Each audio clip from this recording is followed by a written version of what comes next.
Newton was a really famous guy, and he was famous for a lot of things, but one of the things he was famous for was coming up with some fundamental laws of motion. This video is about Newton's first law. So an object will remain at rest, so it will remain standing still, or it will continue to travel with a constant velocity until it is acted upon by an unbalanced force. So I'm going to write that down.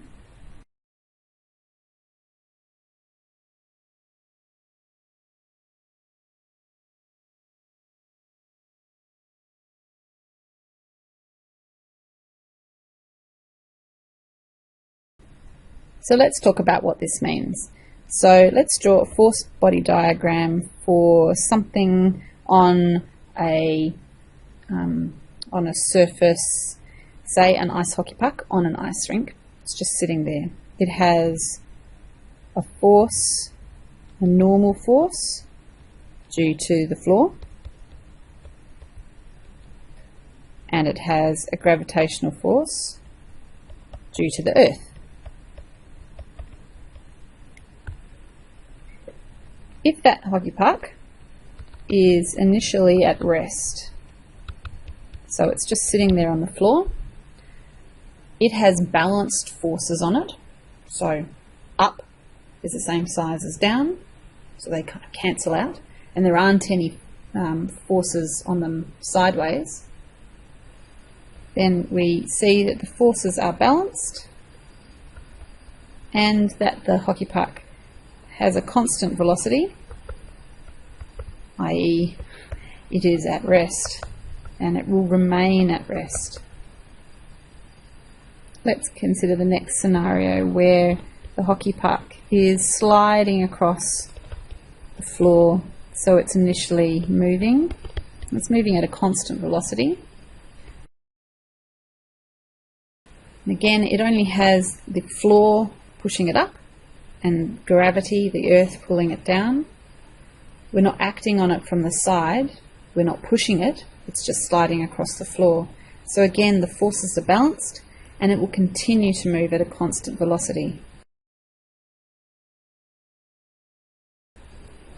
Let's consider this third scenario where could either be at rest, so let's write that initially at rest.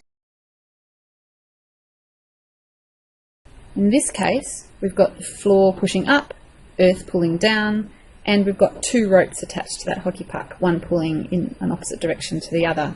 So again, we've got balanced forces, and that puck will continue to either stay still or it will continue to move at a constant velocity, even if it's being pulled to the side. As long as those two forces to the side are equal, it will continue traveling at a constant velocity.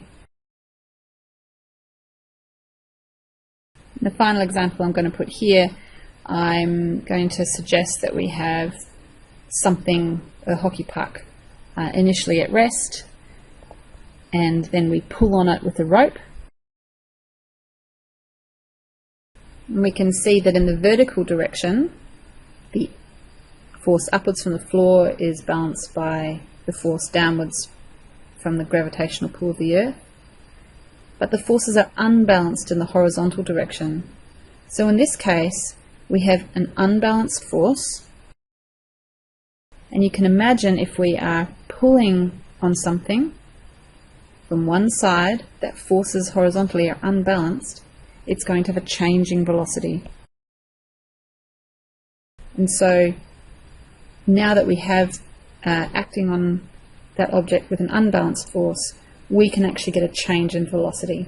If the forces are balanced, nothing will change. It will either sit still, as it was at the start, or it will continue traveling at a constant speed.